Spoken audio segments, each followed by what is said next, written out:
Welcome everyone to It Tastes Different Gaming Appetizers. And tonight, it's all your fault, according to the day before developers. Their social media accounts reactivated, and they posted a bizarre tweet about it's not their fault, it's your fault, and certain bloggers' faults. This episode is brought to you by the Life Eraser, making things that didn't happen disappear. So, you might have thought that the day before saga had ended when the developer released a shoddy example of a video game to everybody and then promptly shut down that game. Overwhelmingly negative reviews all around were had for this game. You can only buy it for a very, very short window and under very specific circumstances. So the studio basically has been kind of silent after they released information they were shutting down and the servers were shutting down. They just most recently shut down, but the anonymous voice behind the Fntastic social media account has chosen to defend the studio in tweets and offers like a very long thing of people giving misinformation, etc. So it's not their fault. It's your fault. Okay. Just remember that they did nothing wrong. They dropped a hot steaming turd on the table and said, this isn't our fault. This is your fault. If anybody remembers, the day before looked amazing in all the trailers. I think it was even reached one of the Steam's most highly wishlisted games for a while. And then it launched into early access last December. And this game the day before was like a soap opera, right? A gameplay released like a couple of years ago that looked awesome. I'm like, this has to be pretty close to being done. No, they went quiet for a while, and then they pop back up, and they go quiet for a while, and they pop back up, and then they pop back up and say, we're going to release the game in a few months. And then all of a sudden, the game gets delisted. And we're like, what happened? And then they come back and claim that somebody claimed that the day before name was already taken, and they were in like a little legal lock dispute to try to clear the name. And they were gone and silent for a little while, and then they popped back up, and everything was golden. So, it is a very bizarre situation with them. The game released, I don't know what the sales numbers were like on that game, on how many people actually bought it. I don't know if Steam published it or anybody, but Steam basically started issuing mass refunds. People were lining up to get refunds shortly after it came out. And even when the servers went offline back on January 22nd, which only a few days ago, I don't think they had maybe 2 people playing it or 1 person playing it. I don't know, just for fun. So if you bought the game and you never refunded, you're kind of stuck with it now, I think. They worked on the game for about 5 years, I think they claimed, to be this far along, and that less of a game, I should say. But they were rife with issues, right? How many times did we hear that they were using free work to make the video game? Like they were working their interns to death, and shoddy company all around. They said they implemented everything that was shown off in the trailers, but it was far from that, in my opinion. I didn't get to play it. As soon as it came out, I went to go get it, but then I saw some trailers and a bunch of reviewers getting to talk about it, and I'm like, ooh, maybe I shouldn't. And then I was like, well, let me give it a day or two, because I would like to get a copy and review this as well. But shortly after that, we heard they were shutting down. You can't tell me that it's reviewers' faults or bloggers' faults for something that you put out and you shut down. You shut everything down in less than a few months. That's not their fault. That's your fault. If you have an amazing game and you have a hit campaign on you, like these guys are claiming, your game will persevere. I mean, look at Power World as an example. There's a giant hit campaign out there from Pokemon fans. It doesn't matter. The game is a hit, and those people aren't going to ruin the game. So, these guys, by the way, I heard that they are still starting to develop another unnamed game. So is anybody really going to trust this developer again? They're going to change their name. They're just going to change their name. Instead of being Fntastic, they're going to come out and be like Mediocre Game Studios or something, and they'll have a new game. We won't know what it is. At best. Yeah. Yeah. We're At Best Game Studio. That's going to be their new one. At Best. We tried. They just left out the first part, mediocre at best, you know? So, and from what I understand is that it's the developers, right? The developers have moved on to something else because Fntastic, I think, is closed. Fntastic, the studio is closed. They're closed back in December. I don't know, man. Everything smells fishy about this, like cash grab that didn't pan out. Like, I don't know, man. Like, it seems extremely. It's like there's a 10-year-old running this company, right? You did this. I didn't do this. I have an amazing game and I spent years developing this, but you guys did this, not me. I gave you everything I promised, which was nothing but some gameplay videos. I don't know. Shane, what do you think about you're the problem here? How do you feel that you're the problem why this game didn't succeed in its very short lifespan? Let me do my interpretation of this guy. Okay, we made the best game. These are fake reviews. We did this for 5 years. Pokemon killed us. It wasn't my fault. Shut the fuck up. Good Lord. And you're right. There is definitely scammy shit going on here. Definitely something going on.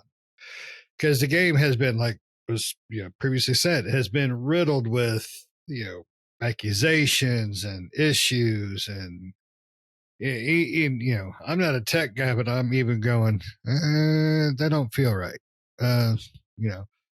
They had such an interesting premise. They had a great ideal, but I think they were like trying to pull a Star Citizen and failed tremendously. Because Star Citizen to me is the biggest scam in the video game industry, period, bar none. Good Lord. But this guy blaming everybody but themselves is ridiculous. It's not my fault. Your game sucked ass. Pardon my language. Bleep that out. But it is not my fault. It's not. Because if you go watch, you can find original trailers of the game first announced, and then you compare it to gameplay of what was released. Vast differences. Vast. But that's not my fault. I didn't put those videos on there. The internet did. So I think what makes this whole thing even weirder, though, why did he come back out to defend it? I mean, I think he's probably I think people are probably trying to sue him, investors and things like that. So now he's on the defense, trying to drum up support that it wasn't our fault. It was, somebody else's, the game was exactly like we said it should have been, but it wasn't. So that's what I think. I think out of the blue, he comes out and he's crapping on people, trying to blame everybody else. I think they're in trouble. I think investors are going after him. I think publisher, maybe even me going after him, because, they say, here's some money. Make that game. And the guy's like, yeah, I'll take that money and I'll Starfield that game. So, Star Citizen, excuse me, wrong messed up game. So, it's just weird. It's a weird story, but the whole thing around this developer, this game has been just it's been a ride. It's been a very weird, undead ride. And, and apparently he is undead because he came back and he wanted to bitch some more. So I don't know. Nick, did you get a chance to play it? I don't believe you did either because you weren't going to waste your money.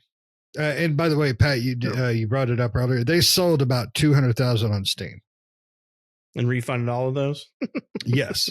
But apparently also, according to this article, this guy says there is a want for this game so bad. People are paying up to $200 in the black market. Yeah, so if you want to play a ripoff and a broken game and only pay $200, go to the black market. Yeah. Supposedly there's tons of people reaching out to them saying, we want to play your game. And we were duped by bloggers. Oh, yeah. They were duped by bloggers. They were duped by anybody that didn't play the game. Yep. Yep. It was fake reviews. Jesus Christ. Yeah. I mean, they were probably duped. I mean, it wouldn't surprise me if people are reaching out to them saying they want to play it. But those are people that I think are more of still within that FOMO. They feel like they missed out on it. They didn't get to play it. They didn't purchase the game because of all the negative bloggers and negative reviews and videos and things online. So they didn't play it. Now that it's gone, it's like, oh no, now I want to play it. Even though, once they do play it, right, it's that longing to play something that you didn't get to play, that even though it's super crappy, you still want to play it. You still want to try it out and confirm to yourself that, yeah, this game sucks, right? So it's probably more unlikely those types of people. And I'm sure there were people that enjoyed it, but those are people that are just lying to themselves, right? The game was put out originally, up to the point of release, basically, that it was an open world, like MMO survival crafting type of game, right? Open world, you can go anywhere, do anything, MMO and everything like that. But when it came out, they even changed the blurb on Steam to say that basically it's an extraction shooter. And that's what it was, right? It was an extraction shooter, like in the Division, going into the Dark Zone, or like other games, other extraction shooters, like the Call of Duty zombie mode in the new Call of Duty, right? That's an extraction mode, right? Because you go in, you do some objectives, and then you get the hell out, right? And that's what the game was, right? The base building that they showed off, the all road off-road vehicles, and the game did have vehicles, but there was no off-roading as far as what the videos I saw. I don't know if there was any off-roading at all, but the game was littered with bugs. They showed a lot of the stuff, that a lot of the assets, and there's nothing wrong with that, but a lot of the assets, like the city and a lot of the things in the game, were just assets bought from the Epic store. Which, again, there's nothing wrong with that. People do that all the time, but typically they'll either do that for like placeholders, or they'll do that and they'll manipulate and change those assets to make them more unique, right? But it seemed like in this case, from what people were showing, people that more know the Epic Store and all that type of stuff, was just showing that these things were just basically like copy pasted into into the game, to just plopped in there, like, there you go. And like a lot of the systems and various things like that were just bought off the store and put into the game. So it was very Frankenstein together. And so, yeah, the developer here is just trying to, he's really just gaslighting the community and basically saying, I didn't do anything wrong. We didn't do anything wrong. The community did. But just like Pat said, you look at a game like Power World, right? Before Power World came out, there were articles and people thinking that the game was a scam, right? I remember reading articles about that, and people that were kind of like a little nervous because they were thinking, oh, another day before, right? But as soon as it came out, people played it and they go, oh, damn, no, this game it's an early access, but it's got like everything that they showed it would have, right? It's got the pals, and you can capture them, and you can base build, and you can do all these things, and like, cool. If the day before developer could have came out, even if it was in a rough state, if they could have came out with what they had shown off as being an open world MMO type survival game with all those mechanics, even if those mechanics were shoddy at the time or buggy or things like that, I think people would be like, okay, cool. It needs some work, but yeah, they got a cool foundation here. But, when you came out with the game that you came out with, you basically pulled the rug out from underneath everybody who was interested in your game, which was a lot of people. It was the most wishlist game on Steam, right? So you pulled the rug from a lot of people and came out with a game that was the complete opposite of what you had told them it would be. It was less than just it was more, I should say, than a somewhat buggy mess. It was a complete buggy mess, right? Tons of bugs, tons of issues. For some, it was almost unplayable. And really, the only aspect it had was go in, collect some loot, and extract. It was an extraction shooter, but there's a lot of extraction shooter games out there. And they do the whole extraction shooter game or genre way better than that game did, right? Example, again, the Call of Duty Zombies mode. That's a lot of fun, right? It is just an extraction shooter, but it works, right? Rainbow Six Extinction, right? Or whatever it was.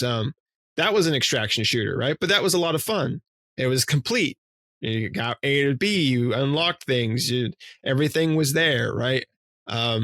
So you can make an extraction shooter. There's nothing wrong with that. But to go out and tell people it's something other than that, and then to come out and be an extraction shooter and not a good extraction shooter at that, that's a big problem, right? And so, yeah, the developers just trying to gaslight the community, trying to save face. Like Shane said, they might be in some financial trouble or lawsuits and various things like that. So, trying to push the blame and so that they have ammunition for court. It's a possibility.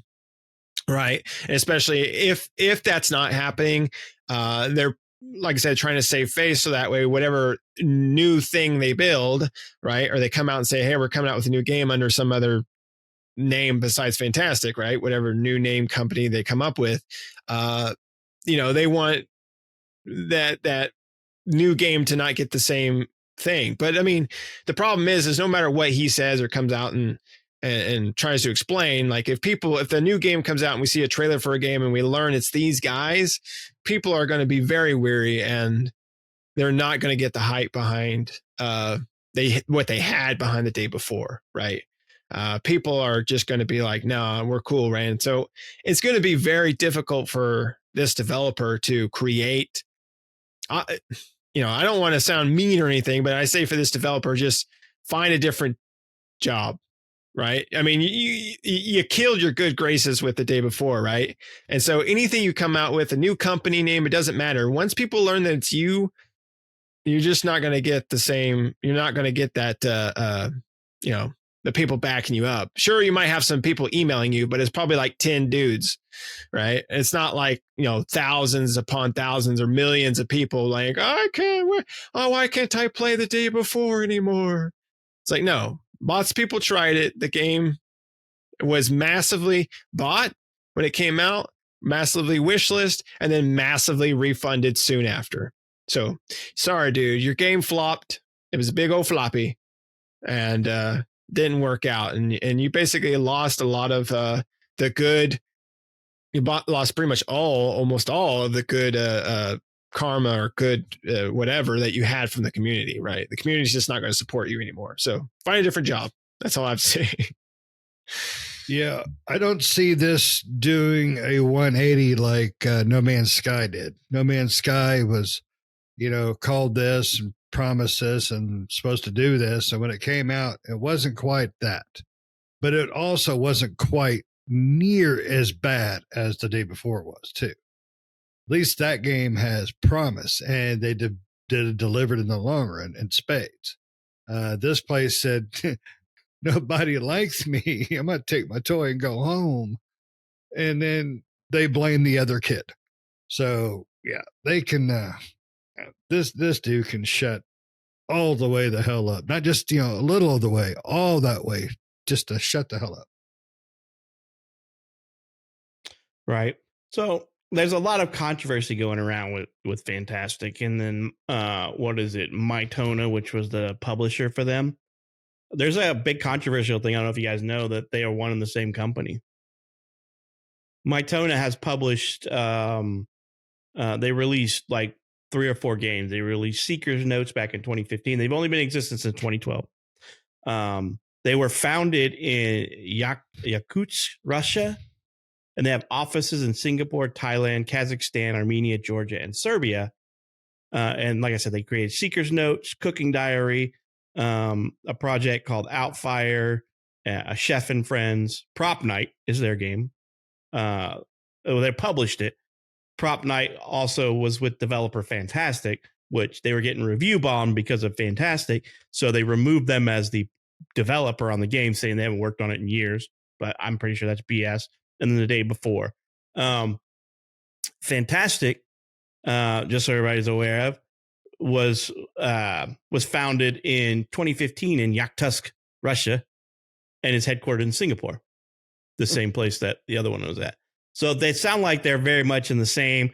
And the thing going around is that they made a bunch of money off of this and they shut down to prevent lawsuits, which from my understanding, lawsuits in Singapore from internationals aren't really a thing. You're not going to get anything out of them. So they just pocketed all the money and ran away with it, and so how much that's true, I don't know. It's all hearsay. Nothing has come out about this, but they did make this huge long post on their website, which is still up, called Fntastic, FNTASTIC.com. And it's basically what this article is discussing. I'll read you a little bit of excerpt. I'm not going to read the whole damn thing because it's wordy and it's not worth the time. But it starts out with, recently, this is what everybody's talking about. Recently, a lot of misinformation has emerged on the internet from supposedly anonymous sources. Fntastic provides an official response to these statements. Anonymous people allege we deceived players. We worked hard, honestly, on the game for 5 years. We didn't take a penny from users, didn't use crowdfunding, and didn't offer pre-orders. But you could pre-order the game. No, you couldn't. They did an early access thing, so it's not pre-order. Yeah. Even after the game was closed, we, together with the publisher, returned money to all players, including forcibly issuing refunds to those who did not request them. It said. How many companies return money like that? We are not a fly-by-night company. We've been operating since 2015 and always conducted our business honestly. And then they say anonymous people allege that we deceived the investor. And they said, this is not true. We still have a great relationship with our publisher. The closure of the day before did not affect our partnership. Since 2021, we've had a New Zealand venture called Fntastic. And the website they link in here is dead, by the way. It doesn't work. So, and a successful game, Prop Night, which has sold almost 1 million copies. Prop Night also co-financed the development of the day before. So they got delisted from Prop Night by Mytonic, who said they weren't part of it for the last few years. And now here they are saying, we helped develop this great game and have a great relationship with them. And then, and then there's another, they just list things out and have responses to everything. It says anonymous former employees tell a different story about the development. We're unsure whether these employees are real or not. I would agree that's true for them because they didn't have any employees. They had free labor called volunteers. But we had excellent relationships with our team despite being a small indie company with a limited budget. We assisted employees with relocation healthcare and helped some of them to buy equipment and their mortgages and other personal matters. We offered an extra non-working day off each month, vacation pay, and timely salary payment. So they're one employee who's the owner, right? They did all this stuff. They paid for the mortgage of the owner and all this other stuff, right? Yeah, I heard they gave up a kidney to 400 orphans and a midget. They bought 5 yachts, 4 planes. Yep. And they also but they donated them to charity. Yeah. It says our low churn rate and the fact that half of those who left returned to the company demonstrate our positive working environment. 100% of the team did everything they could to make the day before a success. It says who made money on the day before? Certain bloggers made huge money by creating false content with huge titles from the very beginning to gain views and followers, exploiting the lack of information from the game's development. Their actions triggered a gold rush among content creators due to the game's pre-release popularity. Now, some people, obviously bloggers make money, right? That's what YouTube's all about. But they made money somewhere. They could, obviously, Mytona helped finance this, and that's their investor, right? Mytona is their investor. They took money funneled from Prop Hunter, whatever, and sent it to them. So, and then they're like, why do they say that the release game is not the same as that in trailers? And why was the game closed? We implemented everything shown in the trailer, from home improvements and detailed world to off-road vehicles. We only disabled a few minor features like parkour due to bugs, but plan to include them in the full release.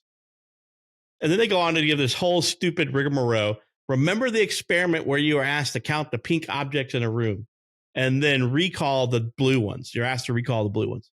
You won't remember any. It's all about focus. The negative bias instilled by certain bloggers making money on hate-affected perceptions of the game. Look at unbiased gameplay like Dr. Disrespect stream at release. Despite the initial bugs and server issues, he liked the game, which we fixed later, and the game received improved reviews over the weekend. Unfortunately, the hate campaign already inflicted significant damage. I mean, Oh, and you said people are going to hate they it. fixed. You said they fixed later. What, before it shut down? Right. Yeah. I mean, people are going to hate the game. There's going to be bloggers that are going to hate games, and they hate, bloggers hate everything. And, as far as whatever gets the drama, that is true. But like Pat said, if your game is good and is it, that word of mouth of a good game is going to spread. And regardless of what bloggers may say, I mean, there's always going to be people that are negative and don't like something, right? There's even for like Pow World as an example, right? But the word of mouth of how good and how fun the game is has spread so far that it's drowning out the negativity. The problem with the day before is there is so much negativity that even if there are some people or pockets of people that like the game, the negativity, it's like 90% of the people or 95% of the people that played the game, talked about the game or whatever, did not like it and gave it bad marks for not living up to the expectation it should have. And then you have that 5% that liked it, right? Compared to Power World, which has more of like a 95% people like it and talk about how great it is, and you have that 5% that don't, right? And so that's going to sway things one way or another. I don't doubt that there's people that like the game or liked the day before. There always is somebody that likes something. It's just not enough. It wouldn't have been enough to keep your game afloat anyway, right? From the negative connotation that the game gave from the get-go, even if your game was still active today, the player count would probably be like in the single digits at this point, right? If it was still active and online. Yeah. So, and there is claims out there, and I don't know if any of this is true, but when I was looking in the game and like they said Dr. Disrespect liked it. A lot of people are saying he got paid to stream it. So obviously he's going to have to say he probably got paid extra to like it. I don't know the dude. I watch some of his stuff, but I don't watch a whole lot of streamers with stuff like that. So, it is what it is at that point. So, and then those guys were talking about earlier, but they also stated in this, by the way, after sales closed, many people wrote to us that bloggers deceived them and that they liked the game and they asked for access.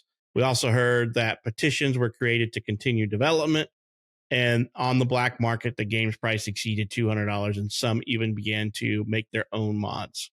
So a note from your mom is not a petition. Right. I liked it, Billy. So, like I said, he did play it and live stream it, and he said he liked it, and some people did say they liked it. So it wasn't like everybody on the market hated it. But it was a buggy mess. Everybody has to admit that it was a buggy mess. Looking at the people streaming, watching people streaming, I'm like, yeah, there goes that. That broke. Oh, they got kicked out. Oh, they froze. Oh, the game textures are popping in and out, things like that. So, but did he get paid to do it? Maybe. Only he knows and they know, and we'll never know. But from as much people that hate the game and his gameplay style, I don't think it's something that he would have enjoyed, or he's going to play it when it comes out, right? So that so that he gets views for his streams, because people want to watch the latest and greatest, and that's what he does. He plays stuff so that he gets people to watch his streams. So, did he get paid? I don't know. I think he probably did, but that's my own opinion. No. Well, you guys got anything else? We beat this dead horse enough, and Fntastic is long gone until they come out with their next scheme. So beware of the next developer that pops up with headquarters out of Singapore or starts in however you pronounce that Russian city. I'm just waiting for the next trailer or for the first trailer of the day after. It's called the begin of the begin. Right. Yeah. So however you pronounce Yakutsk, I don't know how to pronounce that. Russia. That's where they started out of, both companies. So look for that next too good to be true game popping up out of there. So, and don't forget to buy your life eraser to erase those happy mistakes you make in life. So that I will nobody say remembers. though, one last thing. A game which I'm surprised it hasn't happened yet. A game like The Day Before was so wishless because there is, regardless of the game being trash, there is clearly from the gaming community a want for a game like that. So, other developers that would actually develop something, come on, jump on that bandwagon and create something like it, because clearly there is a want for something like that. You just need to find that developer that's going to take what The Day Before was supposed to be and actually create it, right? Well, and yeah. So, but yeah, I would agree. Because I mean, I enjoy extraction shooters with my friends, but getting these two guys to play extraction shooters is like extracting teeth. So I don't do it that often. So I wanted to play it. I wanted to play more of the zombies game, and these guys are like, they're already belly aching about it. So we moved on to greener pastures. So, but everybody's got their own likes and dislikes, right? It is what it is. I like games that they don't like. They like games that I don't like. And we humor each other so we can play together as a group. But sometimes it just becomes the point where you're like, like us asking Shane to play Power World. He's got to be bored and he'll play Power World with us. No, I like Power World to a point. He does not like survival craft games. Those are not his bag. I like everything outside of the survival crafty part. I like, murdering innocent creatures and using them to fight each other. I love that. So yeah. So, let us know what you think down in the comments. Did you play it? Because we actually didn't. We kind of held out a little hope that it was not as bad as what it was saying. And I was on the list to get it the following weekend. And then that happened. I'm like, no, I'm not getting this now. So did you play it? What did you think about it? Firsthand experience. How was it? Did you enjoy it? What did you enjoy about it? And what do you think about what you saw when the game first popped up and was wishlisted and what you actually got? Do you think it was the same thing? Let us know down in the comments, And as always, we hope you're subscribed. Help us out. Hit that bell to get notified when we put out new videos. We need your help. Just imagine the Sarah McLachlan video song playing in the background and Nick's crying, Shane's sitting under a tarp in a junkyard somewhere, So help us out. You could save a starving gamer today. So let us know what you think down in the comments. Give us thumbs up, whatever. And we hope you enjoyed this episode and hope to catch you in the next one. See ya.